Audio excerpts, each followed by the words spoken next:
In the quiet, manicured streets of Beverly Hills, where wealth is polished and danger is hidden behind hedges and gates, a shadow from the past refused to die. In the late 1940s, America was already haunted by one of its most brutal unsolved crimes, the murder of Elizabeth Short, forever known as the Black Dahlia. Her killing shocked the nation, but what followed was even more disturbing, because years later, investigators began to notice something unsettling. Murders that looked familiar, too familiar, bodies posed with precision, cuts made with intention, scenes that felt less like crimes and more like messages. And slowly, a terrifying question began to form. What if the Black Dahlia didn't inspire fear alone? What if it inspired imitation? The Black Dahlia murder was never officially solved. No arrest, no conviction, just theories, suspects, and silence. But in the years that followed, especially around Los Angeles and the edges of Beverly Hills, a series of killings emerged that carried echoes of the original crime. Victims were found brutally mutilated. The violence was methodical, not chaotic. These were not crimes of rage. They were controlled, surgical, almost rehearsed. Investigators privately referred to them as possible copycat murders, though the term was never confirmed in official press releases. Law enforcement feared panic. They feared headlines. And they feared something worse, the idea that someone was studying the Black Dahlia case not as history, but as instruction. What made these murders chilling was not just brutality, but the consistency. Certain wounds mirrored the original crime, the way bodies were positioned, the absence of obvious robbery or motive.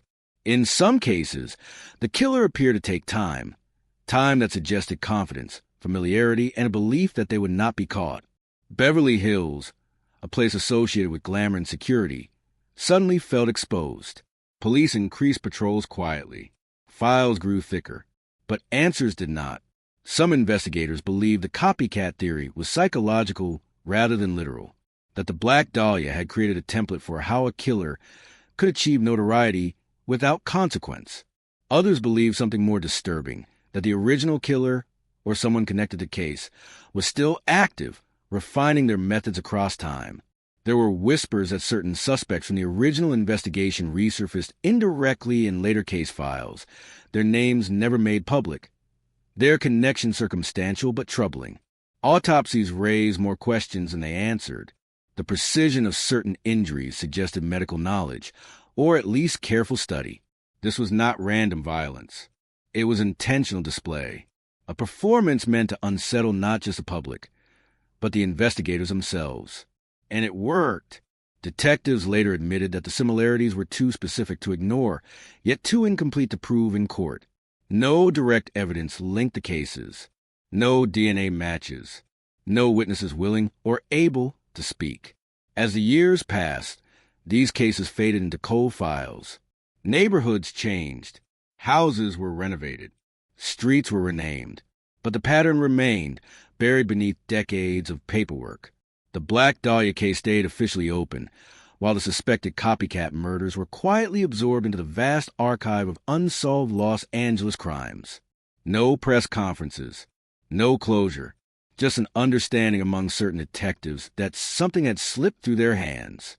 What disturbed investigators most was the silence. Most serial crimes escalate. They repeat. They evolve publicly.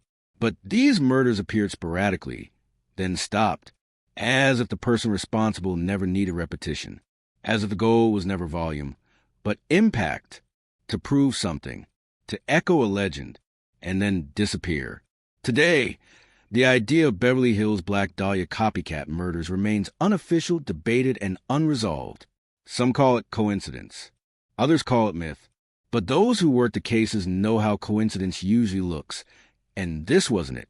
In a city built on stories, illusions, and carefully controlled narratives, the truth may never surface.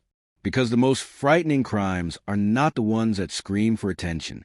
They are the ones that whisper and are never forced to explain themselves.